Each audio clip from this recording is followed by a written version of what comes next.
YCP అధినేత ఇప్పటికి 13 ఏళ్ల క్రితం అరెస్ట్ అయి ఏకంగా 16 నెలల పాటు జైలు జీవితాన్ని అనుభవించారు. అప్పటికి ఆయన రాజకీయంగా యువనేత. పెద్దగా జనాలకు తెలియని స్థితిలోనే ఆయనను తీసుకొని వెళ్లి అరెస్టు చేశారు. ఆ తర్వాత బెయిల్ వస్తుందని అనుకుంటే చాలా నెలలే జైలు గోడల మధ్య ఉండిపోవాల్సి వచ్చింది. బహుశా అదే జగన్ని రాటుదేలేలా చేసింది అని అంటారు. ఇక 2013 సెప్టెంబర్లో విడుదలైన జగన్ నాటి నుంచి 12 ఏళ్ల పాటు బెయిల్ మీదనే ఉన్నారు.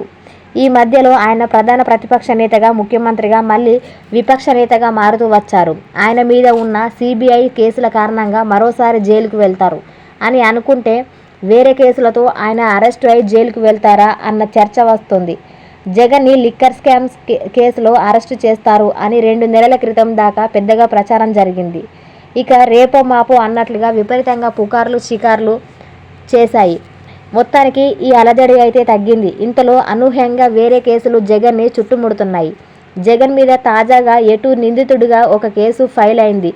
రెట్టపాలెంకు వెళ్లే క్రమంలో జగన్ కారు కింద పడి ఒక వృద్ధుడు మరణించాడు అని 2 రోజుల క్రితం పోలీసులు నిర్ధారించి జగన్ని ఏటుగా ఆ కేసులో చేర్చారు.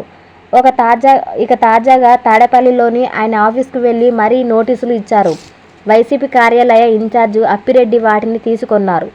ఇక విషయం చూస్తే జగన్ తాడేపల్లి దాకా వచ్చేసింది. పోలీసులు విచారణకు ఎప్పుడు పిలిస్తే అప్పుడు వెళ్లేందుకు ఈ నోటీసులు అని అంటున్నారు.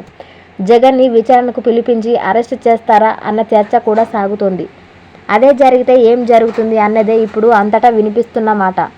జగన్ని జైల్లో పెడితే అది ఆయనకు లాభమా లేక నష్టమా అన్నది కూడా హాట్గా డిస్కషన్గా ఉంది. అయితే ఒక వృద్ధుడు తన కారు కింద పడిన జగన్ పర్యటన చేసుకుంటూ ముందుకు పోవటమే ఆయన్ను అరెస్టు చేసిన సానుభూతి రాదు అని కూటమి వైపు నుంచి వినిపిస్తుంది. అయితే కావాలనే కక్షతోనే జగన్ని అరెస్టు చేస్తే కనుక అది కూటమి సర్కార్కి బామరాంగ్ అవుతుంది.